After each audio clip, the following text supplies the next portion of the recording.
between the WBO European middleweight champion, that's Conrad Cummins, and Luke Keeler, who is the Irish champion.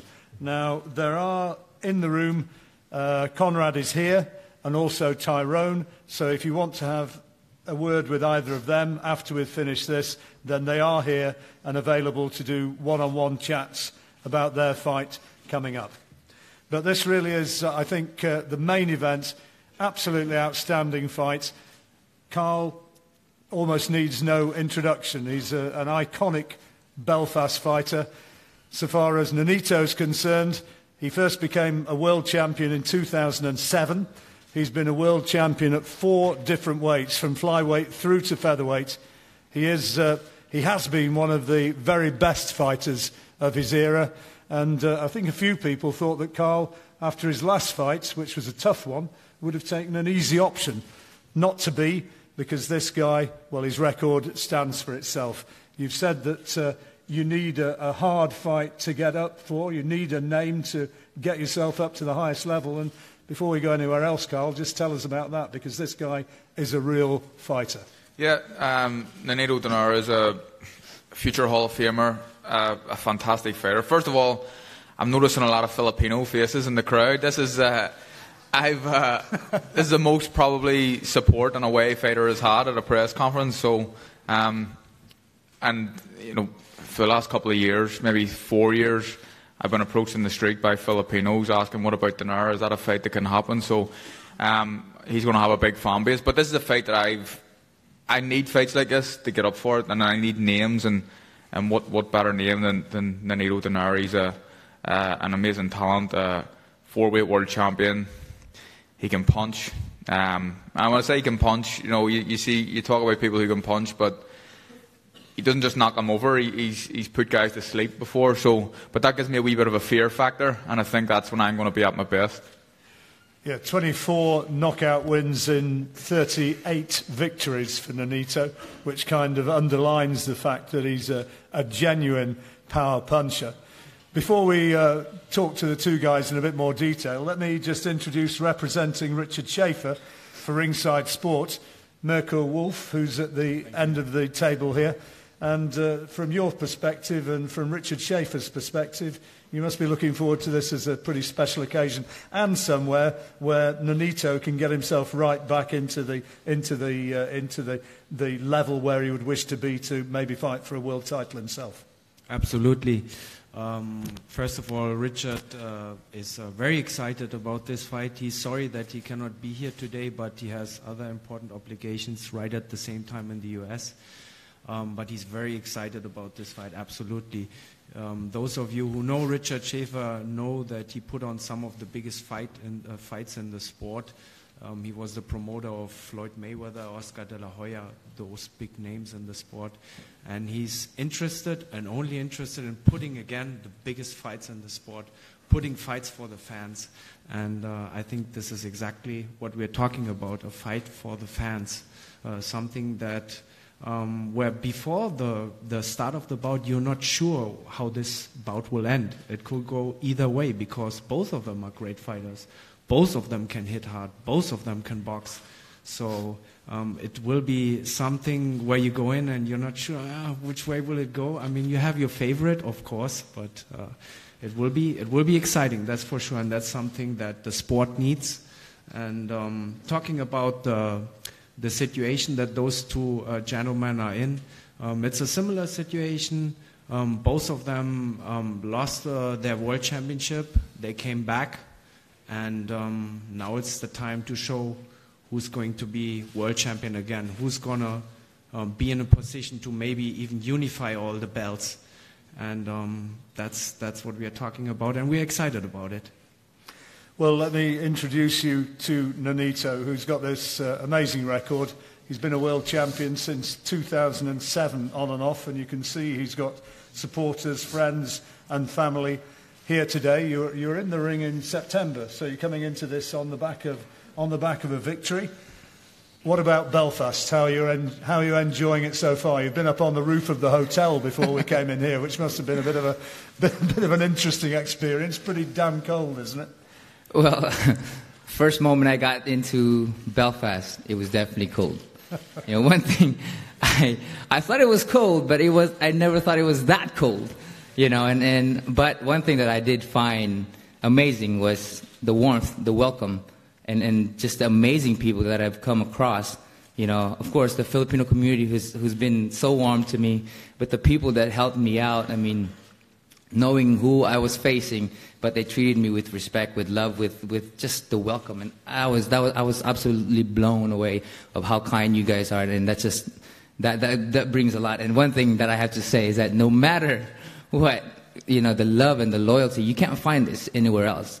The Irish people, the Belfast people, the love that they have for Carl has been just. I've been here since Tuesday, and just that they would tell me this, well, I wish you luck, but not good of a luck.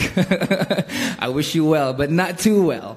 They were making it as a joke in a way, but to be kind, to be too welcoming at the same time, but the loyalty and the love, you can't find that anywhere. And I'm very honored to be here, just to see, knowing that Carl is going to be at his best because of the fact that you guys are behind him, and that's wonderful. Nonito, you're a student. Yeah, well said indeed. You're a student of the sport, and you talk about the warmth of the people here since you arrived in Belfast, but you must also know that there's an amazing fight history here, of which Carl is so very much a part. It's a big fight town. Do you feel that when you come here? Well, for what I've experienced, it's just been very kind for me. I come here in the mindset of a warrior, and I see that I hear a lot of how the Irish people love to fight. and the warrior in itself, in the heart. But from what I've experienced, there was just been a lot of welcoming, and I'm just been grateful that no matter what situation I was in, there was always something to be happy about or be grateful about, and that's something that I took in here just the few days that I was here. Now, at the end of the table on my right-hand side, going to be working alongside Carl once again, Jamie Moore. And Jamie, you're going to be having Carl back in the gym at the end of the month, is it? Yeah, going to start back on the 29th. So we give ourselves plenty of time to get ready. And looking forward to going once again, because the last time out, it must have been, for both of you, having not worked together before, it had to be a learning experience to an extent, as you get to know each other. Yeah, certainly. I think it's always a learning process when you first start to work with somebody, and I think the spotlight's always on the trainer working with someone who's got a profile like Carl's. But I think the last fight was a good performance. I thought the first half of the fight was some of the best stuff I'd ever seen Carl do. Horatio Garcia came, and that was his world title fight, and he pushed on strong later on in the fight and pushed him hard. And in an ideal world before the fight, we would have said, hopefully he'll get him out of there quickly in 2 or 3 rounds and the job will be done. In hindsight now, I'm glad he had the rounds under his belt, because he shed that ring rust. He didn't have a great year last year, finished it on high, and he got rid of the ring rust, which will stand him in better stead for this fight, because this is a tough test. We spoke about it on the phone a couple of times beforehand, and we both agreed that a fight of this magnitude would bring the best out in Carl, because when you're 30 years old and you've been an ex-world champion, these are the sort of tests you need to bring the best out of you. And Nonito is a fantastic fighter. His achievements speak for themselves, but so is Carl. And I just think momentum's in Carl's favour, and I think this is the sort of fight what'll bring the best out of him and stand him in good stead for the future. Carl, how happy were you with your performance last time out against Garcia? Initially, after the fight, I was probably a wee bit critical of myself, but considering the year I had, and looking back, it wasn't a bad performance. I was trying things out, things we'd been working on in the gym. I was kind of coasting for the first 4 or 5 rounds, and Horatio Garcia was a big, strong lump, kept coming forward, typical Mexican-style fighter. And there was things that I wasn't doing so well, but we're working on things in the gym, and that's the difference. And against an opponent like Horatio Garcia, you can try things in a fight. Against Nonito, you can't try new things. Things need to happen well. And I think that last fight's going to be a blessing in disguise for me. And again, a tough fight. It's better to go in and have a fight like that where you're pushed hard and you get the rounds in, rather than having a 1 or 2 round knockover job. So the last fight is certainly setting me up for this one.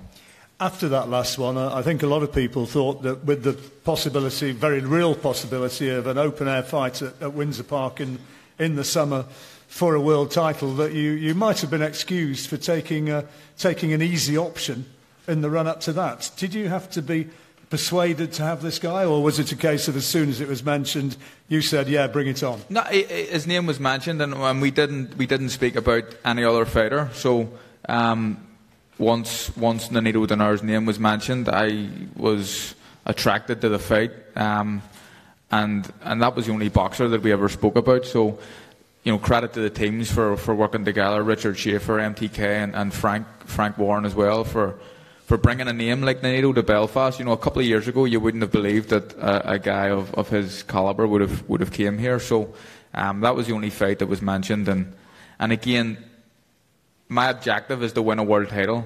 I'm hoping to fight for a world title in the summer. What better opponent to get you ready for doing that than a guy like Nonito Donaire? There's no point. I'm in this game. I'm a good fighter. I've won big things. What's the point in fighting these knockover jobs? I don't think it's good for me. I don't think it's good for boxing. So, it's just great to be involved on these occasions. Well, it's most certainly not a knockover job. Certainly not. I mean, from your perspective as a boxer, when you look at this guy, for people who've not seen him fight and maybe don't know too much about him, just describe what you see as his strengths and what you've got to better. Well, there's fighters who have kind of certain styles and are good at 1 or 2 things, but Nonito, I think, can do a bit of everything. He's a slick boxer when he wants to be, but he's got devastating KO power, and I think that's the last thing to leave any fighter, the punch power. So Nonito, I've seen him putting guys, as I said before, putting guys to sleep. So I'll need to be on my game. I'll need to be switched on from start to finish. But he's not a one-trick pony. He can do a lot of things. So I'll need to be ready for different situations that are going to crop up in the fight. And with the possibility of Lee Selby or Josh Warrington, or who knows down the line, maybe Leo Santa Cruz in that third rubber meeting. I mean, there's so much on the line, isn't there? Yeah, there is a lot on the line. I think I spoke to Frank Warren today, who couldn't make it, obviously, with the weather conditions, and he's talking about trying to make this fight a final eliminator for the WBO as well. So that's another option. Obviously, Selby and Warrington can happen. We're all with the same team. Quake Valdez, the winner of that potentially as well, if it's a final eliminator for the WBO. But again, these are all things that are in the future, and there's only one fight that I'm focused on at the minute, and if I don't win this fight, then these things don't happen. So only one guy on my mind at the minute, and that is the guy sitting to your left. There's a part of you which would say, and maybe I shouldn't even ask the question, but if something went wrong, is the part of you would say, well, it's not to be? Look, who knows? I just take one fight at a time. I don't know what's going to happen in the future, but I'm going to do everything I can in training camp, in preparation for this fight, to make sure that I'm ready, to make sure I can put in the performance of my career, which it may take to win this fight. And it's an old saying, leave no stone unturned. I always imagine people run the road flipping stones, but I'm going to do everything I can to get ready for this fight. Well, that's Carl's thoughts on Nonito. Let me turn the tables now and ask Nonito to tell us what he sees as the strengths and his opinion of Carl Frampton as a fighter. Well, Carl is an incredible fighter. Like he said, he's also a type that can box, that can fight with power. So we're in a way similar in our ways of fighting. There's a lot of similarities in terms of being able to do a lot of things, not just to fight, not just to box, but a lot of things. You know, not only that, but strategically, you know, he's done well against Santa Cruz and all the likes. I mean, he's someone that you cannot take lightly, and like he said, it's one of those things that you can't test. It's just, it has to be done, and you have to be at 100%, or there's no turning back. Which of your wins do you look back at and say, of your career so far, that was my best night? What do you think, when were you at your best, or when was your best performance? I've had a few, I've had a few fights, so I have a lot of great moments. My first title was one of the most, I would say, I was focused against Darchinyan in 2007, and the Montiel fight was one of those that I just knew exactly. I put the right game plan, and that's something that I am is a strategic person, a strategist when it comes down to it, aside from my power and my speed. But one thing I do have is to be able to strategize properly. And with Montiel, that's one thing that I have done well. Can you be the same fighter who fought Montiel and who fought Darchinyan? Because you're 35 now, don't mind me asking, but what is your ambition? How much of the old Nonito Donaire is still there? Again, going back into what Carl has done and how why this fight has materialized is we need people, a person that we can truly respect, and at the same time have that tendency of the voice behind our back saying, this guy's tough, this guy's good, anything can happen. You know, but at the same time, it allows the warrior within us to come out. And that's something that will show April 21st if we do have it. But one thing is for sure, and from looking into Carl's eyes, that we're both warriors and we're willing to give everything that we got for this fight. And at the moment, age is only but a number for me, because I'm very inspired to be here. And you know, and again, the Filipino communities have been big support for me, and to see the loyalty from Belfast and the Irish people. I mean, I know and I heard how rugged and rough and tremendous their support for Carl, and there's going to be boos and there's going to be yelling and there's going to be all of that, but I welcome that, because that's fantastic. That's what support is about. That's what loyalty is about. And before anything else, before the booze comes in that fight, I just want to say thank you for the booze for fueling me to be inspired, and of course the cheers to those. Yes, that's what I'm talking about. You know, and for those cheers, that in any situation, no matter how grim it might be, there's always that gratitude moment that you can be grateful for anything. So, you know, again, I'm just grateful to be here, and excited at the same time. Jamie, you've been in some tough fights back in the day, and you're still around boxing. It's one of the sort of truisms of the sport. When you look at a guy and he doesn't really look like a fighter, and then you look at the record, that in itself commands respect, doesn't it? You know, you look into his eyes, as Carl has, and I'm sure he's say the same, that you look in his eyes and you see the warrior, but this is a guy who clearly hasn't borne too many scars of boxing. No, absolutely, but I take it you're saying that I do. I wouldn't say that, you're too close.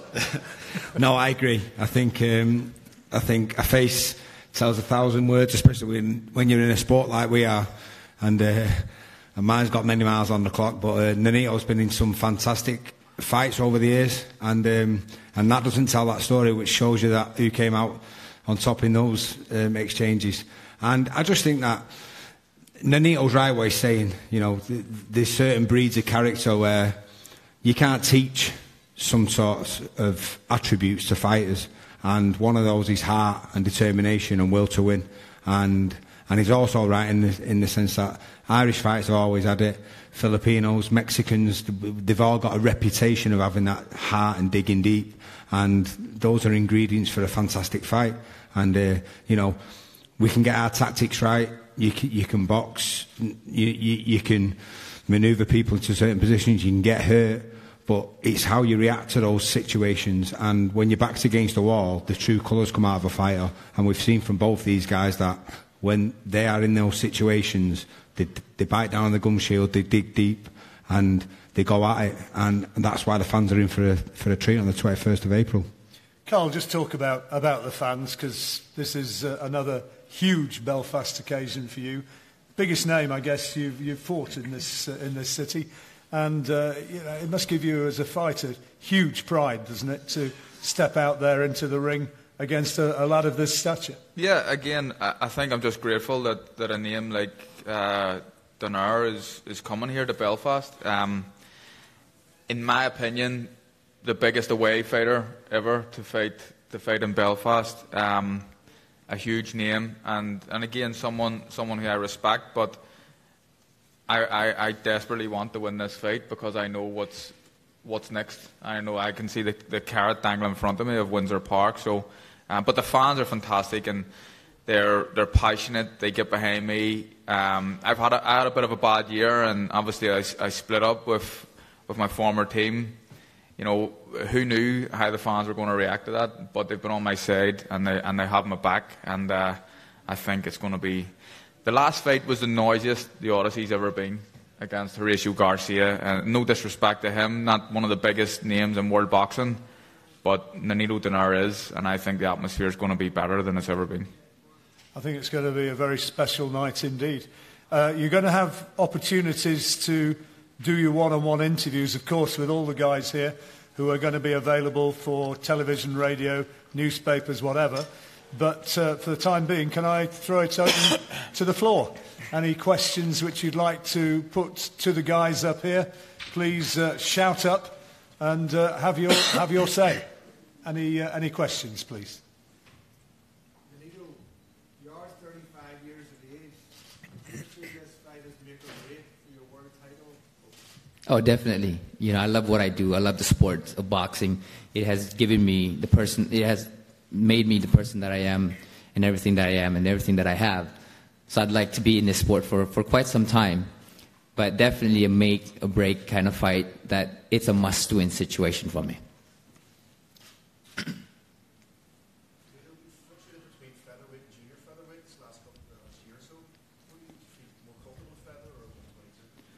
Well, for me now, I've definitely been working on becoming more comfortable at this weight class.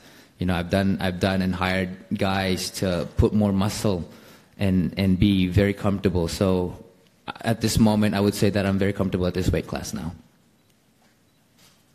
Carl, do you feel this is a fight that gives you the opportunity to answer some of the criticism of the last fight? Yeah, I think so. I think some boxing fans are very fickle, and I've probably been doubted, and I've said this before, I've been doubted more than I've ever been by some people. But yeah, this will answer a lot of questions, and this will prove to people that I've still got a lot left.